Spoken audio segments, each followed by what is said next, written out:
Tasya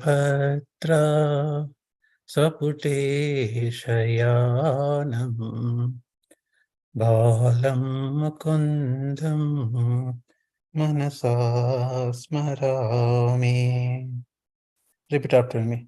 Om Namo Bhagavate Vasudevaya. Om Namo Bhagavate Vasudevaya. Om Namo Bhagavate Vasudevaya.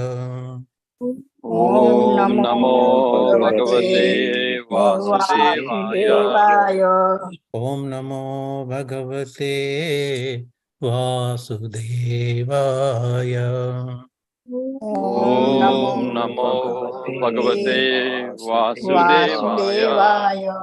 Narayanam Namaskritya Narayanam Namaskritya Naram Chaiva Narottamam Naram Chaiva Narottamam Devim Saraswati Vyasam Devim Saraswati Vyasam Tato Jayam Udirayat Tato Jayam Udirayat Nashtaprayeshu Abhadreshu Nashtaprayeshu Abhadreshu Nityam Bhagavata Sevaya Nityam Bhagavata Sevaya Bhagavati Uttama Shloke Bhagavati Uttama Shloke Bhaktiri Bhavati Nayestike Bhaktiri Bhavati Naistike Ishvara Parama Krishna Ishvara Parama Krishna Satchidananda Vigraha Satchidananda Vigraha Anadiradir Govinda Anadir Govinda Sarvakarana Karanam Sarvakarana Karanam Krishnaya Vasudevaya Krishnaya Vasudevaya Devaki Nandanaya Cha Devaki Nandanaya Cha Nanda Gopa Kumaraya Nandagopa Kumaraya Govindaya Namo Namaha. Govindaya Namo Namaha. Hare Krishna. Hare Krishna. What is Isopanishad? Prabhupada wrote this Isopanishad. And how many Upanishads we have? Anybody on the call? How many Upanishads we have total? 108. 108. Correct. 108 Upanishads. And so Isopanishad is part of Yajurveda, right? And Prabhupada wrote this Isopanishad. And if you take all the Samambonam of 108 Upanishads, it's condensed in one book. What is that book? Anybody on the call? Gita Upanishad. Gita Upanishad. Yeah, Gita, Bhagavad Gita is called Gita Upanishad. Yes, that is true. All the I don't know the condensed, but the information that has been put in 108 Upanishads has been somehow Krishna delivered to Arjuna in whatever 45 minutes of Bhagavad Gita, all the essence of all 100 Upanishads. That's why Bhagavad Gita is called Gita Upanishad. Okay? And if you want to read each individual Isopanishad, we can read. And this is one of the Upanishads, the Isopanishad. This is one of the Upanishads of 108. Okay, so here the Prabhupada beautifully puts the first line. Are you able to see my screen? Yes, Prabhuji. Okay, Yes, thank you. Prabhuji. Okay, the knowledge that brings one nearer to the Supreme Personality of Godhead, Krishna. So, all the Upanishads, every Upanishad has a meaning, but this Upanishad here says that knowledge that brings one nearer to the Supreme Personality of Godhead, Krishna. That is the Sri Upanishad. And I'm sure you might have enjoyed invocation prayer. This invocation prayer is so important that any yajna you perform, when you do Purnahuti, we do this shloka. Om Purnamada Purnamidam Purnat Purnam Udachyate Purnasya Purnamadaya Purnameva Vashishyate. I just read the translation, then we go to second shloka.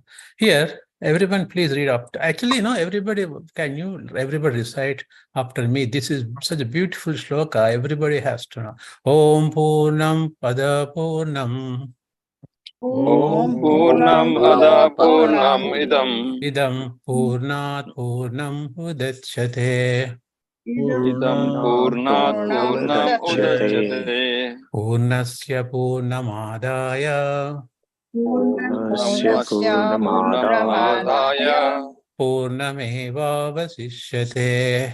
Purnameva Vashishyate. Translation by Prabhupada ki jai. The personality of Godhead is perfect and complete. The personality of Godhead is perfect and complete. And because he is completely perfect, And because he is He is completely perfect. all emanations from him, all emanations from him, such as this phenomenal world, such as this phenomenal world, are perfectly equipped as complete wholes. are perfectly equipped as complete wholes. Whatever is produced of the complete whole is also complete in itself. Whatever is of the complete whole is also complete in itself. Because he is the complete whole. Because he is the complete whole. Even though so many complete units emanate from him, Even though so many complete units emanate from him, he remains the complete balance. he remains the complete balance. It looks like a little bit like a mind-boggling. What is this? Now he is a complete. You take something from it, still remains complete, and he is a complete whole. He is complete itself. Everything comes Purnam. Right? This is the beauty with the spirituality, supreme personality of Godhead. Only this belongs to Krishna. No other gods, no other demigods. He is a complete. He is perfect. Okay, and it remains complete. It is like I'll give an example of like, you have $1 million in the bank and you give 1 million to somebody else, then you have a zero balance, right? But in case of devotional practice, devotional service, or knowledge of the Supreme Lord, when we share, when you give it, your knowledge increases, right?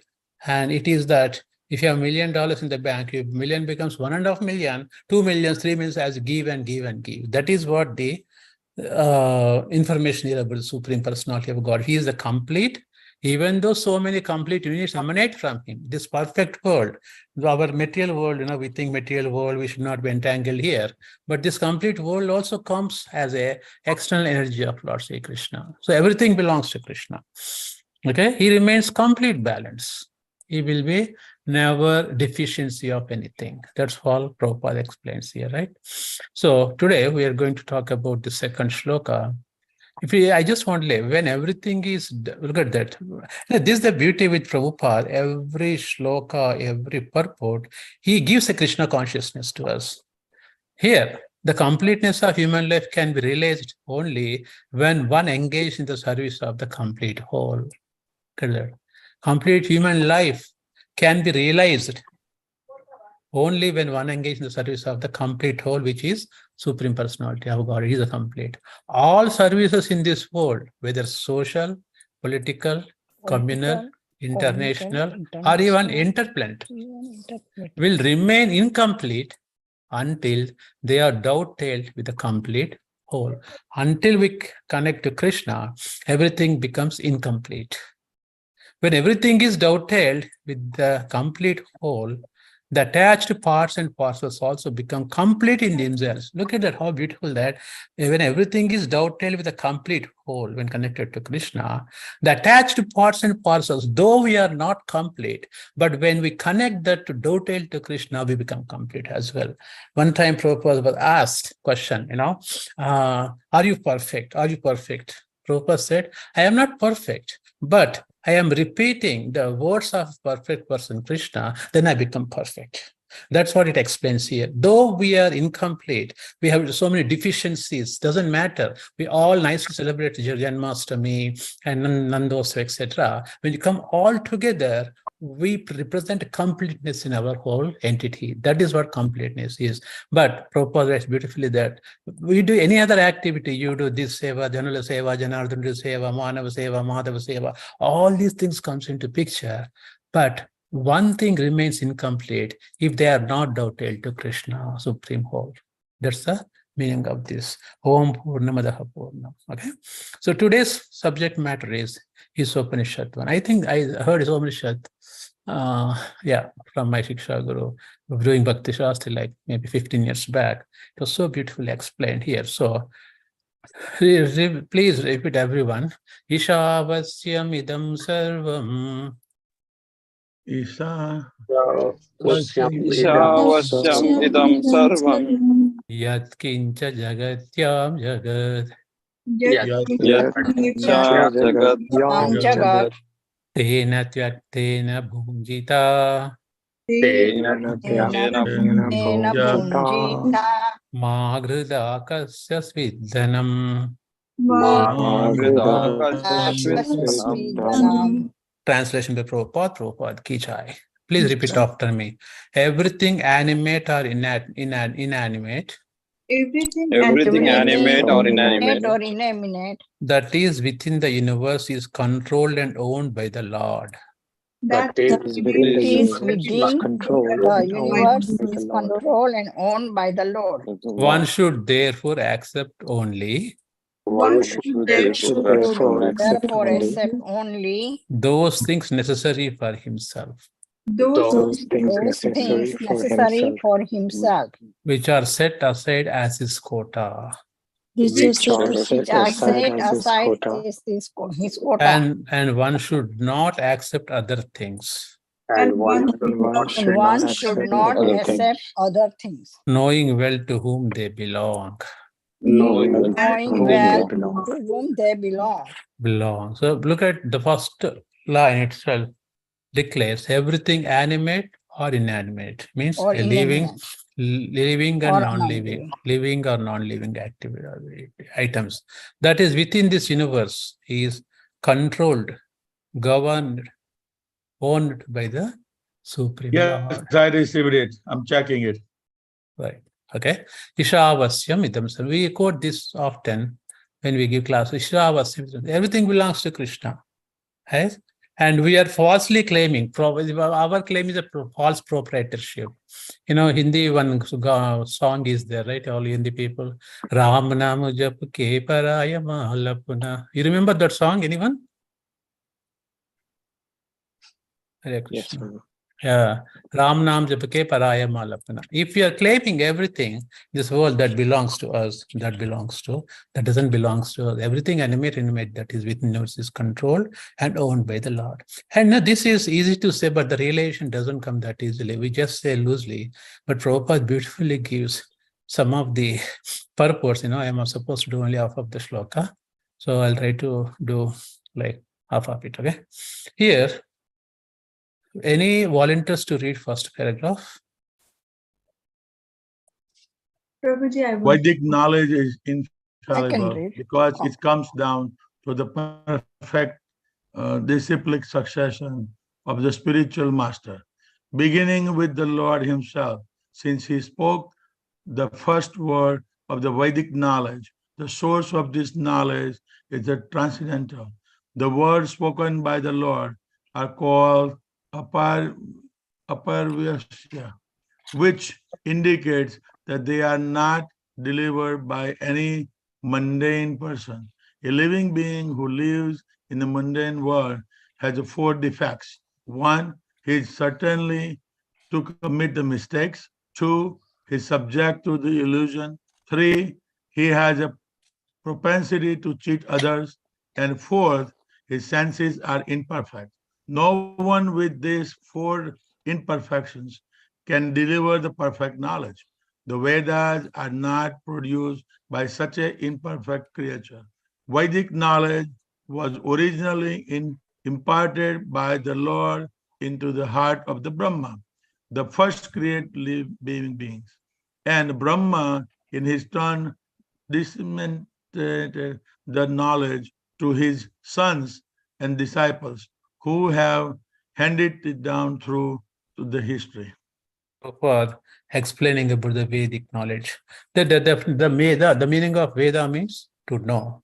So Vedic knowledge is infallible. Infallible means there is no mistakes. Why? Because it is coming from the parampara system. Because it comes down to the perfect disciplic succession of spiritual masters, beginning with the Lord himself.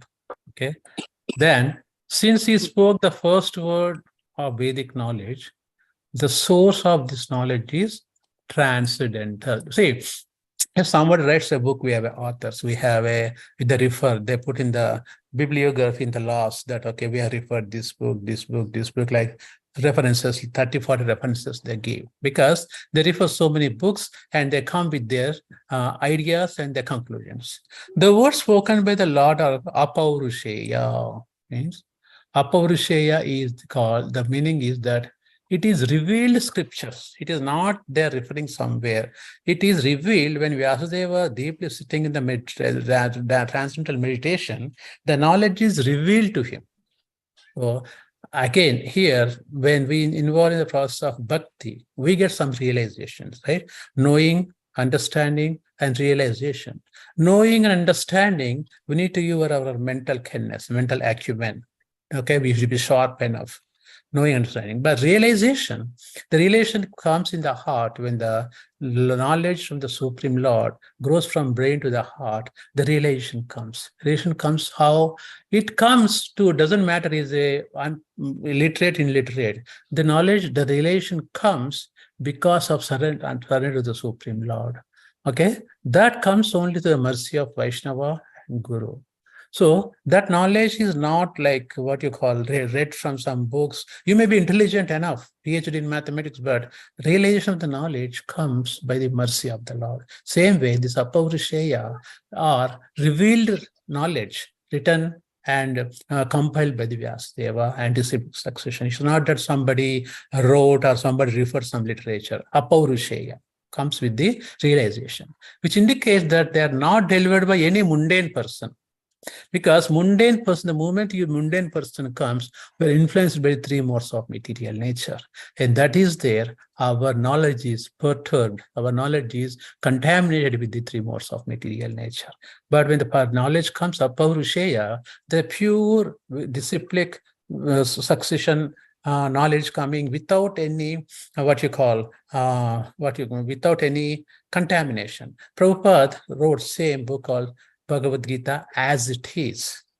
So Bhagavad as it is means what? It is the information or the knowledge disseminated by Lord Sri Krishna to Arjuna in original shape without any perturbations. That's called as it is. Same way, this Vedic knowledge is coming without any interference of any mundane person.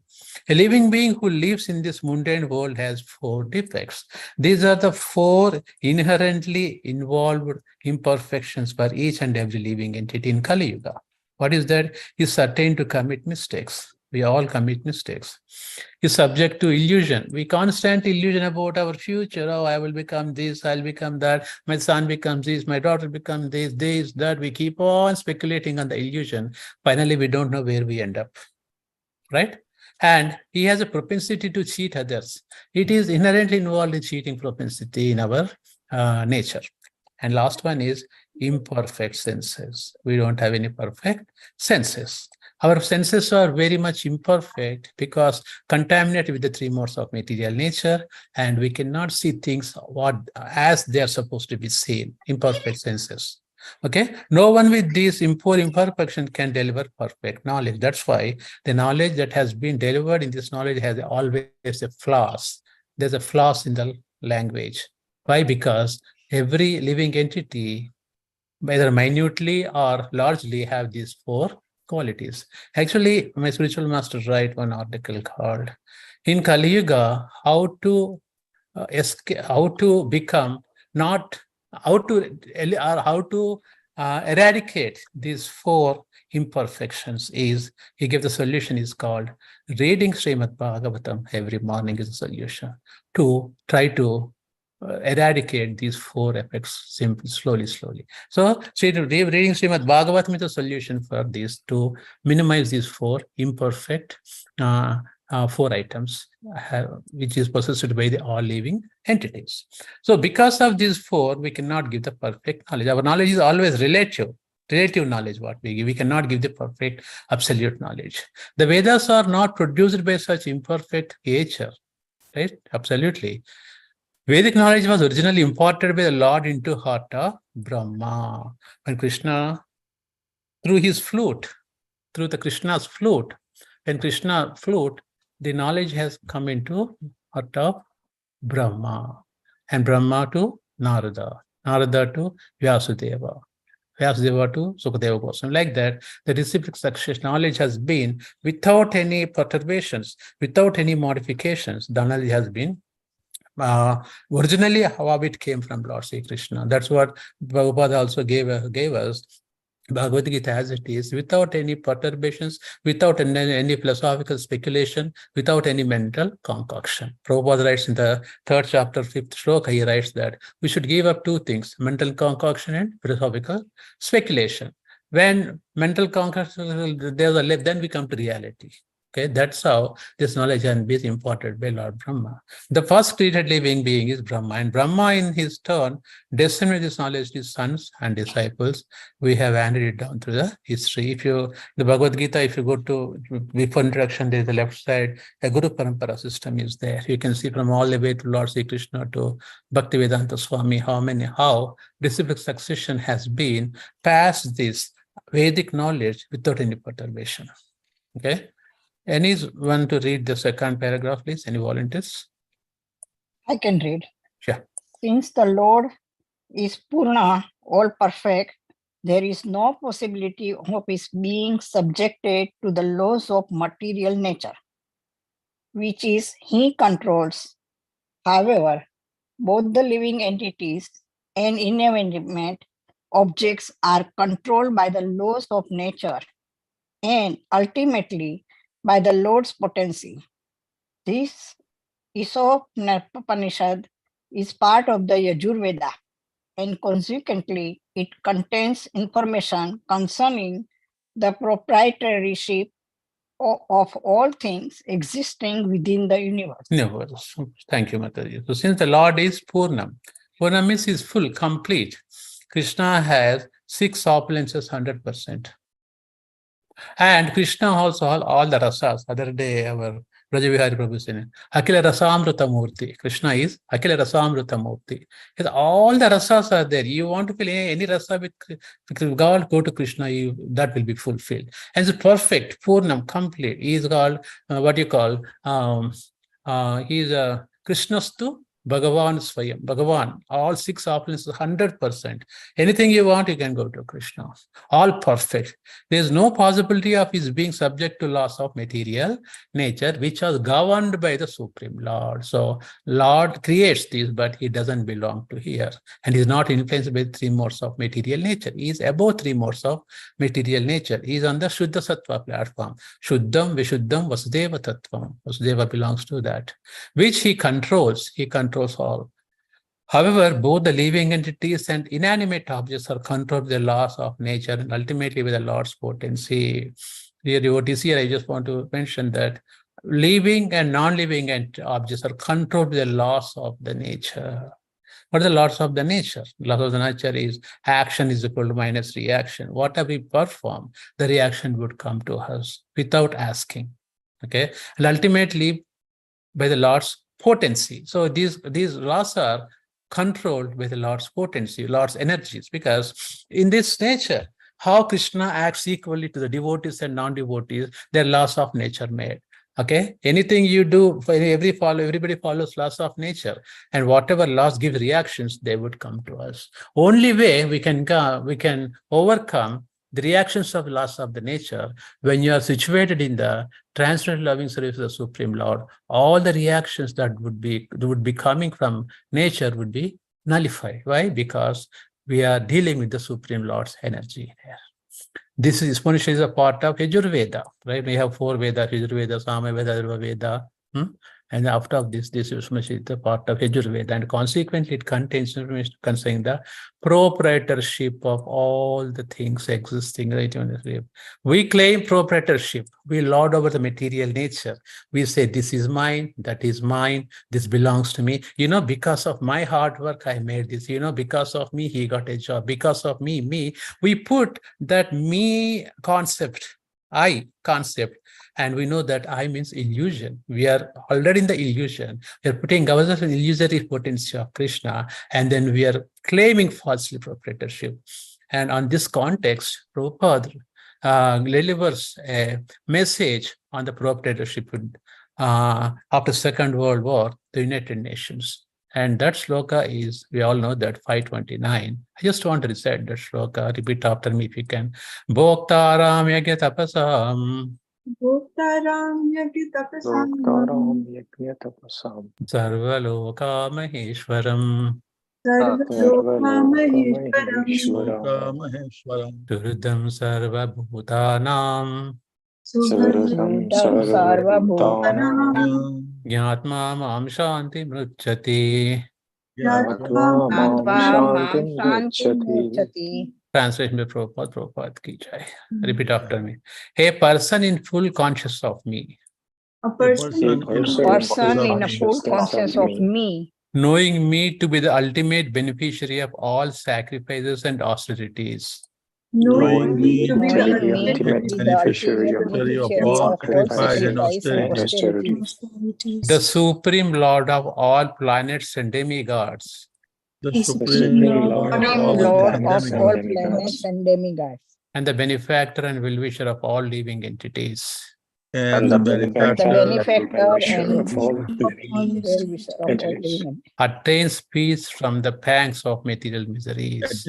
Attains peace from the pangs of material misery. The person who comes out of those 4 inherently involved characteristics what Prabhupada explained in the first paragraph, when you minimize those effects like illusion, committing mistakes, cheating propensity, imperfect senses. Yes, imperfect senses can be addressed by devotional service. What is that? Rupa Goswami Prabhupada explains that. Sevan mukehi jivadav. Swayam eva sparati ada. Why we are not able to see Krishna? Because Krishna is present everywhere. Andantarastu paramanu chayantarastam Govindamadi Purusham Tamaham Bhajami. Brahma writes that Govinda is everywhere, every atom is there. Are we able to see them? When you offer prasadam to Krishna, eating Krishna, Krishna eats with his eyes, Krishna talks with his ears, Krishna walks with his stomach. Can we do that? Because Angani yasya sakalendriya vrittimanti. That is how Krishna acts. Can you able to see when you offer prasadam Krishna tasting or prasadam? Are we able to see it? No, because our senses are imperfect senses. How to perfect our senses? By involving in the devotional service. Sevan makehi jivadav. We can use our tongue. The tongue can be used for 2 purposes. One is for vibrate. Why you can vibrate with the tongue? Either you can vibrate Mahamantra or you can vibrate all mundane activities. Okay, chant. And also the tongue can be used for tasting Krishna Prasada. When Krishna Prasada is fed to the tongue gets purified. And when the tongue, it goes to all the parts of the body, all the sensitive objects of our body gets purified. Brahma writes, Premanjana churita bhakti vilochanena Santa sadaiva hrudayeshu vilokayanti Yam shama sundaram achinta gunaswarupam Govindamadi purusham tamaham bhajami. The Govinda, we can see him if the senses are perfect, senses are purified with the devotional service. You can see the beautiful form of Krishna, and the eyes are oriented with the love of God. love of God. And you can taste the prasadam Krishna when our tongue is on to the love for Krishna. Every part of the body can be purified. Then we can see Krishna face to face. We can feel the presence of Krishna. At that point, we see the proprietorship. Then we say, Ishavasya sarvam. I have nothing in this world except Krishna is my Supreme Lord. That is the essence of all the Vedas. That is the essence of whole Bhagavad Gita, Bhagavatam, remembering Krishna, not lording over the material nature time and again. This is mine, that is yours, this one, that one, and acquiring more than needed. That is the next of instruction, second shloka explains, right? Pratyahara, I don't remember that shloka. There is a aspiring for more than what we need. And indulging overwork. These are all the qualities that we need to minimize to come to the devotional service to the Supreme Lord. Then we feel the presence of Krishna. Then we see the proprietorship of Krishna also, right? Because we falsely say, the Isopanishad is a part of the Veda, consequently contains information concerning the proprietorship of all the things existed within this universe. Everything belongs to Krishna. Nothing belongs to us. We are falsely taking proprietorship. This belongs to me, that belongs to you. Right? That's why Prabhupada writes in the even 18th chapter, right? What is that? Brahma bhuta prasannatma nashochati nakamshati tama sarveshu labdeshu madbhakte labate param. My dear devotees, when we come to the situation that where we accept that Krishna is the proprietor of everything, okay? At that point, we nashotati nakamshati, whether loss or gain, we don't care that Krishna is there to protect us. Okay, there is a pure bhakti level. Okay, here Prabhupada is beautifully writing how all the planets, everything. Prabhupada writes beautifully how for a person full conscious of me. Here, Krishna gives direct message in Bhagavad Gita. He doesn't give indirect messages. Knowing me to be the ultimate beneficiary of all sacrifices and all. If you accept me as ultimate beneficiary of the soup, and I'm the supreme Lord of all planets and demigods. Krishna did not leave anything here. The moment is a planet, it covers everything within the planet and demigods to remove the doubt in our mind that demigods, their position, and the benefactor and well-wisher of all living entities is the only our Supreme Lord is a benefactor and well-wisher. Attains peace from the pangs of material miseries. We're all suffering, dear devotees, whether you accept it or not, right? Janam Tijara Vyadi Dukkha Dosha Anutarshana. We have been going back and forth, suffering. And the moment we come to this level that everything belongs to Krishna, the proprietorship and not lording over the material nature within this universe. Okay, can somebody take this paragraph? Please read. May I, Prabhuji? Go ahead.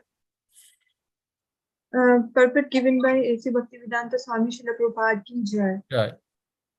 The Lord's proprietorship over everything within the universe is confirmed in the 7th chapter of Bhagavad Gita 7.4 and 5, where para and apara prakriti are discussed. The elements of nature, earth, water, fire, air, ether, mind, intelligence, and ego, all belongs to Lord's inferior material energy, apara prakriti, whereas living being, the organic energy, is his superior energy, para prakriti. Both of these prakritis are energies, are emanations from the Lord, and ultimately he is the controller of everything that exists. There is nothing in the universe that does not belong to either the para or the apara prakriti. Therefore, everything in the proprietor of the Supreme Being. There is the property of the Supreme Being. So Prabhupada giving further clarity that everything, material, spiritual, everything, proprietor is Lord Sri Krishna. Okay, he writes, Lord's proprietorship over everything within the universe is confirmed in the 7th shloka. You know that Bhumi right? Bhumi Kama Mano Buddhi Evacha Ahankara Icchamite Bhinna Pratyashtada. There are 8 Earth, water, fire, air, ether, mind, and false ego, intelligence, false ego. All together, these constitute my separated material energies. This is energy of Krishna. It could be lower energy or higher energy, doesn't matter. But everything belongs to Krishna's energies, right? So, Prabhupada writing how this, here. One second. Okay, this is Bhakta, this one is. Oh, I lost the. With our base here. This is Isopanishad. I lost that. Okay. So, Prabhupada writing here that the Lord's proprietorship over everything within the universe is confirmed in the 7th chapter. When you read that shloka, they're separate energies, but they're energies of Lord Sri Krishna, where para and apara prakriti are discussed. Krishna's internal energy and external energy are discussed. The elements of nature of ether, water, fire, air, ether, intelligence, and ego all belong to the Lord's inferior energy, material energy, called apara prakriti. Whereas living beings, the organic energy is super energy, para prakriti, both of these prakritis are energy. So, the living entity, the Panchabhutas we have, like, gross body and subtle body. Gross body made of 5 elements, earth, heat, water, fire, air. Okay. And subtle body, mind, intelligence, and false ego. They are also a part of energies of Lord Sri Krishna, right? The time of death, the gross body is cremated. The subtle body takes mind, intelligence, false ego. With the soul, it carries and forms the next body. That is also energy of Krishna. Paraprakriti, aparaprakriti. And energies emanate from the Lord. And ultimately, He is the controller of everything that exists. Now we think, oh, this is my body. I can do whatever you know. Even this body, including our body, doesn't belong to us. That belongs to Krishna. And when you get that realization that this body belongs to Krishna, this body should be utilized for the Krishna's service. This very important shloka. He gives that how lording over the material nature causes the troubles, right? The same energy, when used for the service of Krishna, how it takes care of us, right? There's nothing in the universe that does not belong to either Paraprakriti or Aparaprakriti. Therefore, everything is a property of the Supreme Being. Look at that. This is the real proprietorship of Lord Sri Krishna. He owns everything.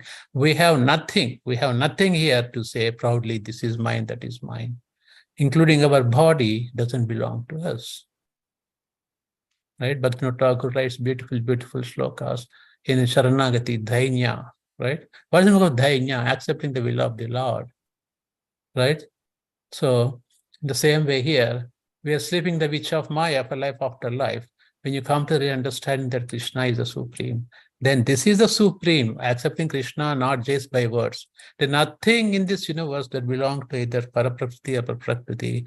Therefore, everything is a property of the Supreme Being. We are falsely taking the proprietorship of everything here, feeling proud, feeling jealous, feeling, envious of other people that, oh, he's this one. But we need to see that ultimately that everything belongs to Supreme Lord. And here also Prabhupada writes that we should acquire only what is necessary in our life. Too much endeavorment in our life kills our devotion. Okay. So what I would request, this last paragraph I would like to take. If anybody wants to, any volunteer to read this paragraph. If nobody wants to read, I would be happy to read. Sure, go ahead, Mataji, all yours. Because the Supreme Being, the absolute personality of Godhead, is the complete person. He has complete and perfect intelligence to adjust everything by means of his different potency. The Supreme Being is often compared to a fire, and everything organic and inorganic is compared to the heat and light of that fire. Just as fire distributes energy in the form of heat and light, the Lord displays his energy in a different ways. He thus remains the ultimate controller, sustainer, detector of everything. He is the possessor of all potency, the knower of everything and benefactor of everyone. He is full of inconceivable opulence power, fame, beauty, knowledge, and renunciation. Beautifully propagating the six opulences of the Supreme Lord is connecting how, because of the Supreme Being, the absolute personality of God is complete person. Because the Supreme Being, the absolute Lord, is complete person. Because here Prabhupada is indirectly chastising Mayavadi philosophers who think that God is the only a light. God is only a light. He has complete and perfect intelligence to adjust everything by means of his different persons. Krishna has multivarious potencies. Parasya Shakti, Hridayava Sruyate, explains, right? He has complete, perfect intelligence to adjust everything by means of his different. If something in a devotee's life, something going on, Krishna applies his different energies to balance his life. Okay, the Supreme Being is often compared to a fire, and everything organic, inorganic is compared to the heat and fire of that fire. Okay, because he compared to the fire and heat and light, which are the byproducts coming from the fire. The Lord displays his energy in different ways. Okay, just as fire distributes energy in the form of heat and light, the Lord displays his energies in different ways. You know, he thus remains the ultimate controller, sustainer, dictator of everything. We need to remember these lines. You know, we think, you know, everything going in our life happily, everything is nice. Oh, Krishna is there. I'm so good devotee. I'm this, that. We come to so many conclusions without any permission, without consulting Krishna. We claim, oh, I'm a good devotee. But when the things turn upside down, then we know our real identity, who we are. Oh my God, what I think happening to me? What did I do? Why me? Why not my neighbor? Why not my opposite guy? Why it happening to me? Then real test comes, Krishna gives. He's the possessor of all potencies. Parasya Shakti, Hridayava Siddhi. He has all the multivarious potencies Krishna has. The knower of everything. Sarva Karana, Karanam is the cause of all causes, and the benefactor of everyone. He wishes everyone, benefactor of everyone. He is full inconceivable opulences, inconceivable. So here, the inconceivable word Prabhupada uses in several places. What is the definition? Inconceivable, beyond our conception, beyond our imagination. I'll give an example of inconceivable opulence is that, you know, when Ananta Shesha, we all know that Ananta Shesha carrying Krishna, all these material worlds, one is hood in the form of hoods. All the universes are carried on the hoods. But Ananta doesn't feel weight. Everything looks like a mustard seed on his head. So he was challenged one time by Lord Brahma that, you know, when this task was given to Ananta Shesha, that you have to hold all the universes on your head. He said, oh my gosh, you know, it's going to be a long time. It is really here, this time, that time. Then he says, okay, you know, just hold all these universes on your head, and as long as you are glorifying the Supreme Lord.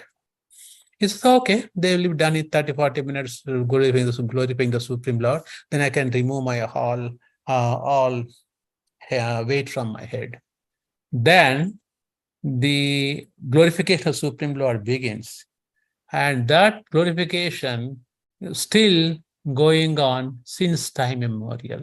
And Antasha is waiting when these glories will be completed, then I can lift off my heavy weight from my head. But Krishna's glories are inconceivable, beyond our imagination. And his opulences, 6 opulences, and described by Parasara Muni, Vasudeva's father, he says that, you know, opulences are opulence, power, fame, beauty, knowledge, renunciation. All these are 6 qualities of Lord Sri Krishna, 100%. And they are not like, what is the dimension of those power, fame, beauty? It's a dimensionless, infinite dimensions of inconceivable opulences Krishna has. So this knowledge from this, what shloka we are getting here is that how we can apply, right? You know, as we are reading as theoretical knowledge, Krishna is this, Krishna is that, Krishna is present here, Krishna is Sarva Karana Karanam, Krishna is the master, Krishna owns everything. But how we should take, how to imbibe these principles, these sayings Prabhupada is giving here, how should we apply in our day-to-day activities? That's very important, because application is very important. That is what our ISKCON movement is, not just theory, application, usage of these are called use cases, how we should use this use case in our life, right? So Prabhupada has given a nice process of reading Srimad Bhagavatam, chanting the Hare Krishna Mahamantra, then cooking prasadam, offering prasadam, and attending Bhagavad Gita classes, and doing Kirtan Hari. And in Central New Jersey, we don't have any scarcity for the program. Scarcity of the program. We have so many programs week after week, and we're completely immersed in these activities and completely involved 100%. Then this relation automatically comes from the Krishna. He gives us this knowledge. Hey, we are with the parts and bus of Lord Sri Krishna, and how joyous when you're in the association of the devotees and doing these all work. There's a right way of doing. Prabhupada writes in the subsequent paragraphs that how fortunate that one come to this Krishna conscious movement after taking so many lifetimes, 8.4 million species. Okay, where we could have gone, we don't know, but we came to this umbrella of Sri Prabhupada with such a beautiful, beautiful association of the devotees. Everything has been given, and we need to develop that consciousness that nothing belongs to me here. Okay, and Krishna is a properator. He is a controller. He's a sarvakarana karanam, and that's why we have to do nityam bhagavata sevaya. Nityam bhagavata sevaya. What does it mean? Nityam bhagavata sevaya. Every day. It's not just, today is a weekend, Saturday, Sunday, let me take off. No, nityam bhagavata sevaya, because we don't know at what time of the point we leave our bodies, my devotees. At any time. What is that Bhagavatam says? Durlabho manusho deho, dehi nam kshanabhanguram, tatravi durlabham manye vaikunta priya darshanam. My dear devotees. The Durlabho manusho deho, very rare to get the human form of the life. That dehi nam kshanabhanguram. At any second, this body can be taken away from this place. Right? There's no guarantee. Tatravi durlabham manya. But rather than that, Vaikunta Priyadarsanam, association with the devotees are very, very essential in this Kali Yuga. And that keeps us in our constitutional position, Jivere Swarupa Krishnera Nityadas. That is our real identity, core identity, who you are. You are servant of servant, dasa dasa, anudasa.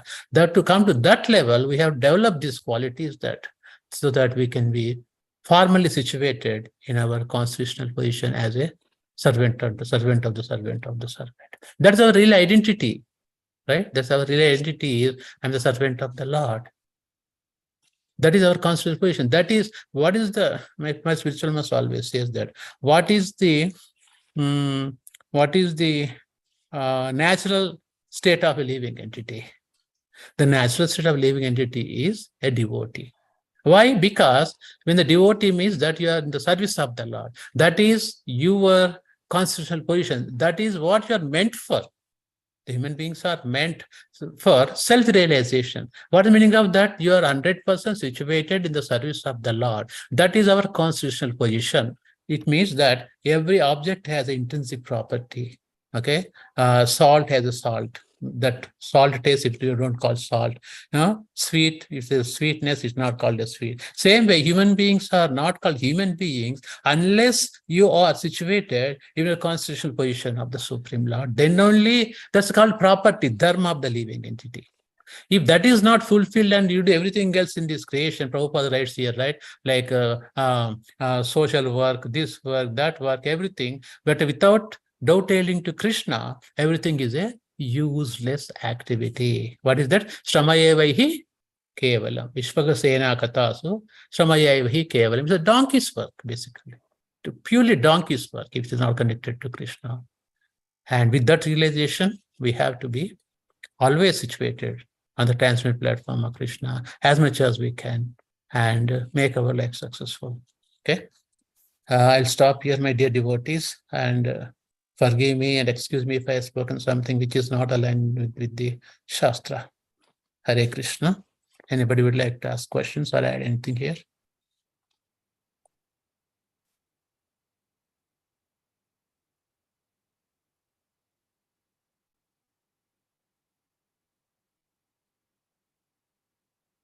Am I audible to devotees or I'm talking on the mute for a long time? Prabhuji, you are audible. Yeah, okay, thank you. Thanks, Mataji, for confirming. Okay, we have a senior devotees. I am really hesitant to talk in front of our great Dattatreya Prabhuji and Amrutananda Prabhuji. Please forgive me, Prabhuji, if you have spoken something out of my ignorance only.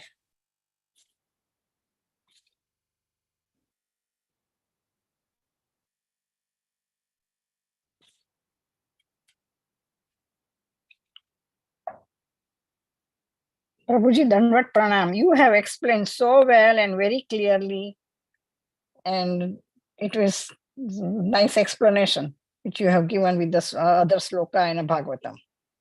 Thank you, Mataji. It's all Prabhupada ki jai.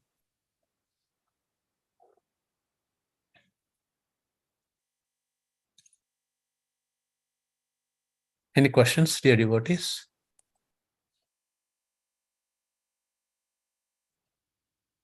Hare Krishna, Prabhuji. Then we have one glories to Srila Prabhupada. Prabhuji, every sloka, why they are denoted as mantras, like mantra 1, 2, 3, like that? Prabhuji. Very good question, Mataji. Why didn't say shloka or something like that, right? But the mantra. Yes. Yeah. Honestly, Mataji, I don't know the reason. Okay, I never paid attention to those details. Sorry, Mataji, I don't know. Maybe even mantra, even shlokas also we call mantras, but I don't know much a difference, Mataji. I don't know why it's called mantra. Sorry, yeah.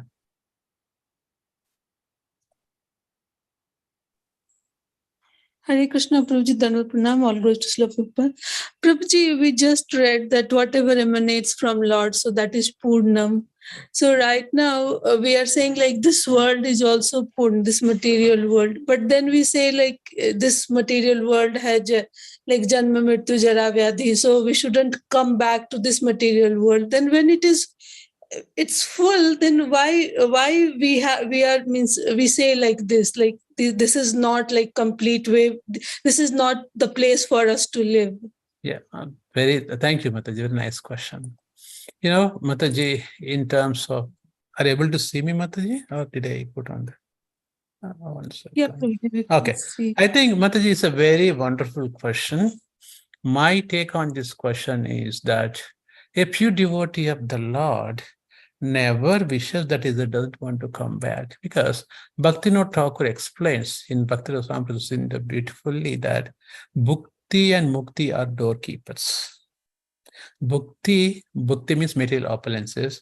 Mukti means liberation, doorkeeper for the devotees of the Lord. And Bhaktivinoda Thakur is a perfect, great Vaishnava.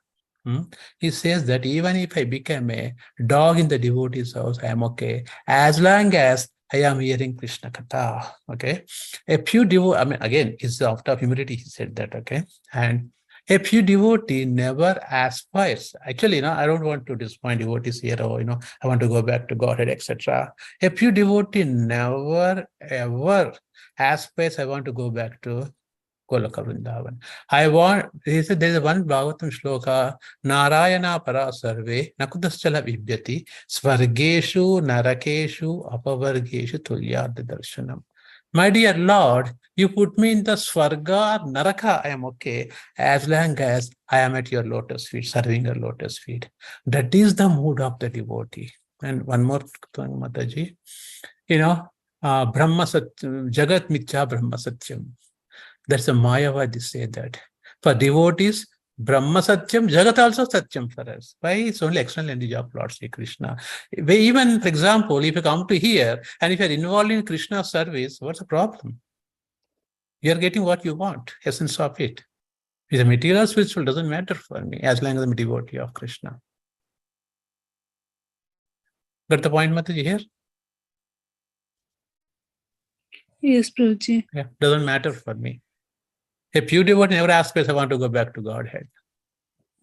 Pure devotee aspires, I want to hear and preach for Krishna consciousness. That is a real devotion. That is real, what you call, real spiritual world. Wherever you are there, how you becomes, Kunta becomes Vaikunta. Kunta is all miseries. How it becomes Vaikunta? Krishna is at home, reading Bhagavatam, chanting, assuming devotees. That's the Vaikunta. Even in the spiritual world, we do the same activity. As long as I'm doing those activities, it doesn't matter for me where I am. You're in the Brahmabhuta level at that point. Brahmabhuta prasannatma nashochati nakangshati. Doesn't matter for me.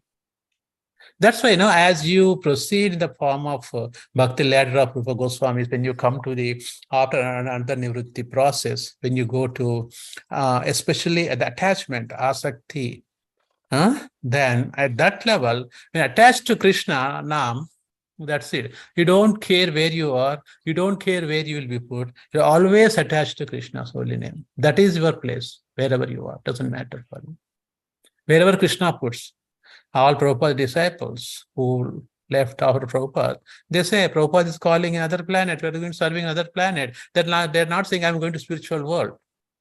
Okay, Prabhupada is serving so-and-so planet. I want to go there and serve Prabhupada. But serving their guru is their utmost important than going back to Godhead. That's how it is, should be, Mataji, devotee. Okay? Prabhuji, Datta Prabhuji, you want to add anything here? Once you go to Godhead, you don't get an enjoyment of devotion. You miss that. That's what it means. No, you will get there, but it depends on your desire. Because you go back to God, you can serve Krishna. But a pure devotee of the Lord, usually it's up to Krishna what he wants to give. Our duty is to do devotion to Krishna. Krishna decides where he wants to put us, and depending on your desires, your propensities, Krishna awards those places. For example, you want to go back to Krishna and serve. Yeah, if you're pure devotee, if you're satisfied, Krishna satisfied, everything is 100% marks, you go back there. And some of them, they want to follow a spiritual master. My spiritual master told me, do this. I will be involved in that service. Let me do this service. Prabhupada, all Prabhupada disciples, we want to serve Prabhupada forever. Wherever Prabhupada goes, we'll go to Prabhupada. Their desire is like that. They will go to Prabhupada wherever. Other plant Prabhupada is serving. He's going there. So at that level, whether you're in the spiritual world with the spiritual master, doesn't matter. That's immaterial. Mm-hmm. Yeah. Thank you. Okay. Anybody wants to add anything here?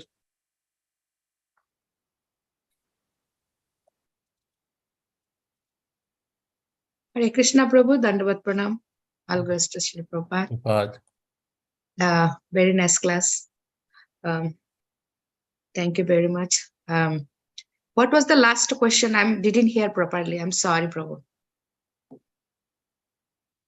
Oh, the last question Sarita Mataji asked. This external, this world of external energy of Lord Sri Krishna, okay, his energies. Why people want to scared to come back here? They want to go back to spiritual world. I think Mataji, I put the right way your question. Yes, Prabhuji. Yeah. So then I said, it doesn't matter for the devotees, the material speech, everything is the Krishna's energies. You can serve anywhere. If you have a service attitude for Krishna, it doesn't matter. Oh, okay. Yeah. Thank you, Prabhu. Thank you. Very nice. I just came to hear your class. Oh, thank you so much, Mata. I'm so. Dandavat Pranam.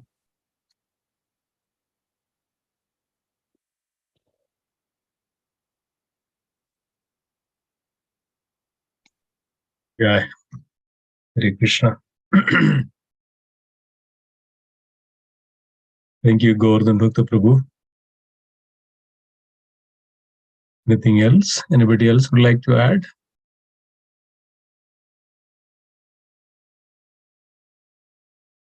Everybody is very calm and quiet. Okay. Yeah. Okay, if nothing else, let's conclude then. Prabhuji, Hare Krishna. Sorry, Prabhuji, I have one question, but not related to class, Prabhuji. I wanted to know, what is the procedure we follow for, Prabhupada appearance day or Guru Maharaj appearance day. Like I had been to Prabhupada appearance day on that day. And also very recently, Jagdish Prabhuji also had the Vyas Puja, right? So I just wanted to understand, like, we offer the bhoga, and in the Prabhupada appearance, I saw on the bhoga, we put the tulsi leaf, and then with Guru Maharaj, I don't know how they follow and how they put it before the Prabhupada, all the bhoga, and that is offered to Lord. That process I'm not clear. What exactly happened? Is that Niru Prabhu talking? No, Bimal Gupta Prabhu. Oh, Bhimal Gupta Prabhu. Yeah, sorry. Oh, so the process, you mean that why they put tulsi when offering Prabhupada? That's the question, or why? Yeah. Means what is the process they follow for offering bhoga on appearance day? How they do that? Oh, they make spiritual. So anything we offer to spiritual master, first we offer to Krishna, right, Prabhuji? That's how it goes. Yeah, that's right. Yeah. Basically, when we have a Guru Puja, especially Srila Prabhupada, so we offer, two ways. Especially on the Vyasa Puja day, all the other times, especially on Vyasa Puja day, we can also offer everything cooked nicely and offer to Srila Prabhupada, because of that is exclusively cooking for Srila Prabhupada. Srila Prabhupada will offer that to Krishna, right? Two ways. Also, we can offer to Krishna, and also we can offer to Srila Prabhupada. Many devotees, especially in our temple, all our resident devotees cook for Srila Prabhupada and bring that to Srila Prabhupada, and Srila Prabhupada will offer to Krishna. That's why we are putting the tulasi, so that Srila Prabhupada will offer to Krishna, right. Yeah, they all Guru Burger taking Krishna Prasad always. Yeah. Right. Absolutely. Yeah. Then, if suppose we offer to Srila Krishna, then we are bringing to Srila Prabhupada, then that we will not put, because that already have tulasi, and will not put anything, any tulasi leaves directly to Guru, right? But this is only on the occasion of Vyasa Puja, because of that is an exclusive day for worship of Guru and Srila Prabhupada, right? All the other time, then it is offered to Krishna first, then we bring to Srila Prabhupada. So in that case, if you offer the water on the other day or every day, we don't put tulasi on the water we offer to Srila Prabhupada, or we offer water to Srila Gurudev. Right. On the Vyasa Dev, on the Vyasa Puja, the bhoga which we offer, because of that, Srila Prabhupada also will offer to Krishna. And the procedure of this one, that basically first we offer the bhoga. That's what is in any case, like even in the worship of the Supreme Lord. So like as we invite a guest in our home, or as we come to the home, what we do? First we offer the water. First we offer the asana seat, then we offer the water. Then we give the bhoga, so that sangri, so that we offer bhoga.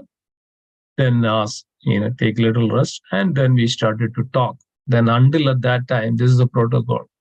We don't even talk anything serious matters. First to give, pacify the heart, mind, the body. Then only everything comes nice. Otherwise, we are in eagerness for so many things. So this way, Srila Prabhupada also offer the bhoga first. Then we take bhoga, then we do the Pushpanjali on the Vyasa Puja day, and then we do the Guru Puja. So we glorify and Supreme Lord. And all the other time, when we do the Tulasi Puja and Guru Puja, that time altar should be closed.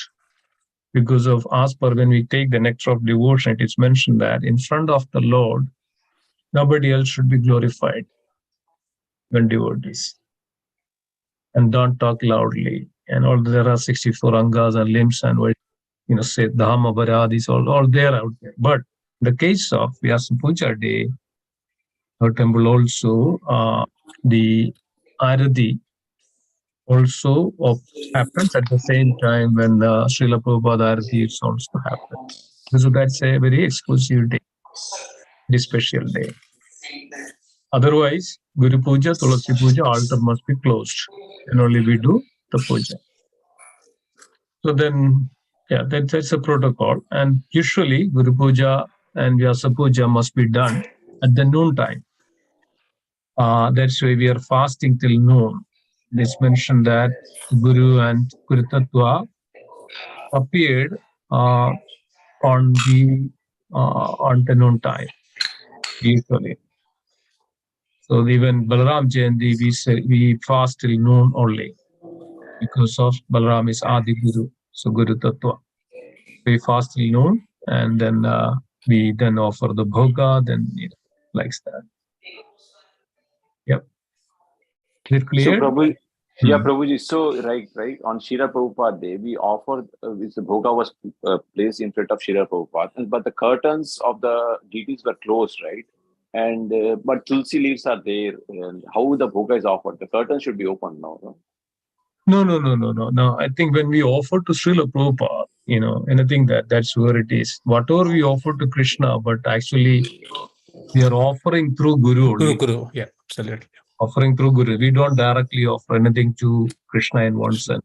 Yes, but in sense that we bring everything bhoga. But what we do, the mantra, we first bring invoking the Guru mantra, invoking the Guru Gayatri mantra, invoking the Chaitanya Mahaprabhu. So even if curtain is not opened, but Guru can offer. Guru is eternal associates of the Lord. Guru and Srila Prabhupada, they're all eternal associates with us. So then it's offered to the Krishna. Got it. So Prabhuji, in the Vyas Puja, right? The Vyas Puja, now there are two spiritual masters. One Srila Prabhupada, and then this spiritual master, the spiritual master. You have two spiritual masters. Srila Prabhupada is there, again his disciple. Right? So how the bhoga is offered there? Means what is the process they follow? First it is offered to Prabhupada. No. Actually, when you have a spiritual master, assume that when you have a spiritual master, then that spiritual master offered to Srila Prabhupada. Srila Prabhupada offered to Guru. Bhaktisiddhanta Saraswati. Right. This is the way it goes up. And this is the protocol. And we should not jump the line, We should always remember. And that's why one should have a spiritual master. So that spiritual master takes care of the disciple and takes care of all the rest of them. In spiritual and devotional stage or devotional practices, Guru is so important because nothing should be done without the permission of Srila Gurudev. Everything should be even consciously or unconsciously. Anything that what we need to do, one should be very much in relationship with the Sri Guru. Anything that we should not do anything whimsically, first of all. Without the permission of Guru, we should not chant any other mantras and things like that. Without Guru's permission, we should not indulge in any other kinds of things. We should always in relationship with the Guru, so that Guru guides us. So that's a spiritual master. That's why we have, as long as we are living, so that there is also by bodily association, by physical association, the disciples get. Can we mute? I think there are a lot of background noise. The disciples get such a benefit. So then that spiritual master, also Srila Prabhupada, also merciful. See, when Srila Prabhupada came and did all the transcendental service, devotional service, Srila Prabhupada always offering everything to Srila Prabhupada's spiritual master. Not the Gaura Kishore Das Babaji Maharaj, right? That's what it is. So we should be very sincere to serve Guru. Then naturally we'll be also pleasing Srila Prabhupada. Right? Yeah, got it, Prabhuji. Thank you so much. Hare Krishna.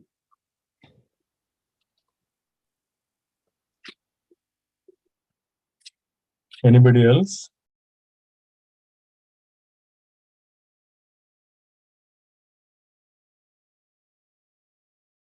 Okay, nothing else is there. Then let us conclude today's session. Anything else? So,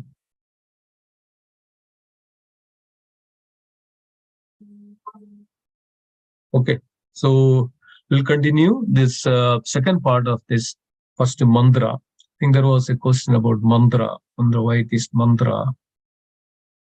Mantra is the mantra means one which delivers the mind, right? Manana pranane iti mantra. So these are all can deliver our clutches of the mind, impurities of the mind, and takes us to the Krishna. That's why it's a mantra. Mantra means manana pranane iti mantra, one which delivers our mind. We are all entangled with this mind. So much of impurity, so much of pollution, so much of everything is there in the mind. So as we hear this, we go through and meditate on this mantra, it can deliver us from the clutches of our mind. Yeah, I think that's a potency of this is us, very powerful, very potent. Use of this is directly referring the supremacy of the Supreme Lord. And, yeah. Okay. Anything else? The mantra is short always. The slok is longer and mantra is a very short form. Isn't that? Yeah, I mean different meanings for sloka. Yes, different meaning for mantra. Sloka may not be a mantra. It's sloka, like if I write something in 4 verses or 2 verses in Sanskrit, that can be a sloka. That may not carries much potency. But these verses, this is from the Veda, and especially in the form of taken out. Even certain verses from Srimad Bhagavatam is mantra. Many verses, many mantras we chant in the puja is also from Srimad Bhagavatam. Because of that, that's another thing. Mantra has such a potency. Has greater potency than any other. Because of it's directly connected with the Lord. That's a mantra. Anything that which is directly connected with the Supreme has greater potency, and because of just meditate on that, can deliver us from the clutches of the peace of. Thank you, Prabhuji. Yeah. Hare Krishna.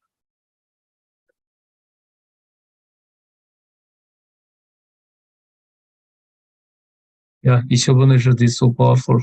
Brahma Samhita is all mantras, basically. Brahma's prayer, that's what it is. And is a sutra is the same as mantra?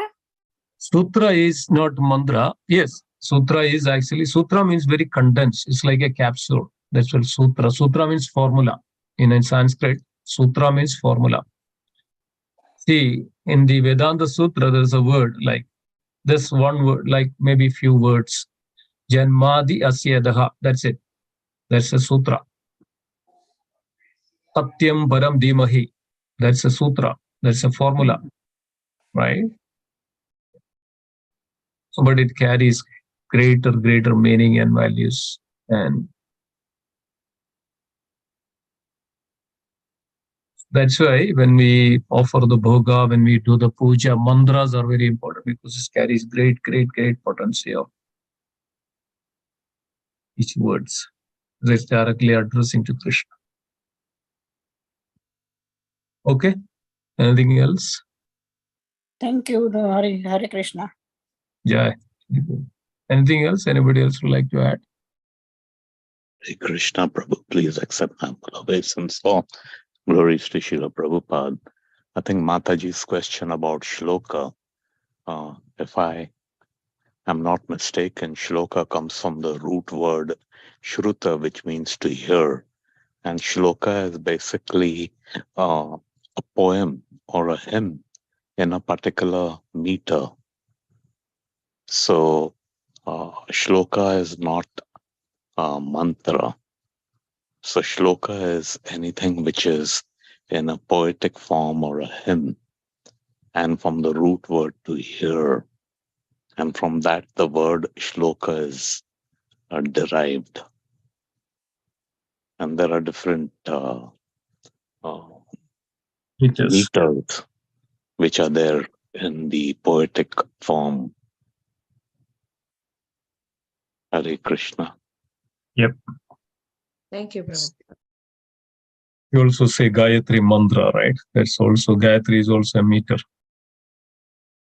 And we also say Gayatri mantra. It's Mantras can be said in a meter. Yep. But the shloka is specific to the poetry or a hymn, Yep. which would glorify the Lord. So we can say, Prabhu, that mantra can be sloka, but sloka cannot be mantra. No, mantra Yeah. cannot be shloka. Mantra may have a meter. Meter is nothing but in a particular beat, a particular manner in which it is recited. But it is mantra. Mantra is that which has potency to deliver. Yeah. Whereas a shloka may not necessarily, though both have meters. Meter is the manner of delivery, the manner of saying it. That's mantra. Which one is that? No, I say same thing you told, the mantra. What is delivered our mind? Yeah. By mantra, mantra. Man means mind. What is clarify our mind? Thank you so much, Prabhu, for a nice discussion. Yeah. Anything else? Anybody else? Okay. Nothing else? Then let's conclude today's session. Thank you. That was a wonderful class. Let's conclude today's session, and we'll continue this second part of it tomorrow. And since also we went through the half of the purport of this verse, and we'll continue the second part of this purport. And yes, it's very, very powerful. This mantra is very, very powerful. Just by even hearing itself can purify us. Yes, such a potency. So please join without any fail and try to complete this mantras of Isopanishad. It can really deliver us, when we are really focused and attentive to hear and apply in our life. Thank you so much. Please be there, and thank you all for being there. First of all, without this very divine association, we cannot speak or discuss this wonderful topic, spiritual topic, devotional topic. So thank you so much. Yeah, thank you. Thank you, Mataji. Thank you, Prabhu. Hare Krishna. So, Mataji, you're trying to say something? Suma Mataji? Okay. Let's conclude. Vancha kalpatarupasya.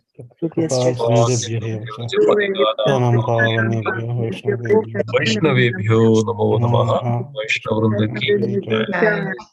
Niraj Sri Isopanishad ki jai. Srila Prabhupada ki jai. Ananda Kodi Vaishnavvrinda ki jai. Gaura Premanande.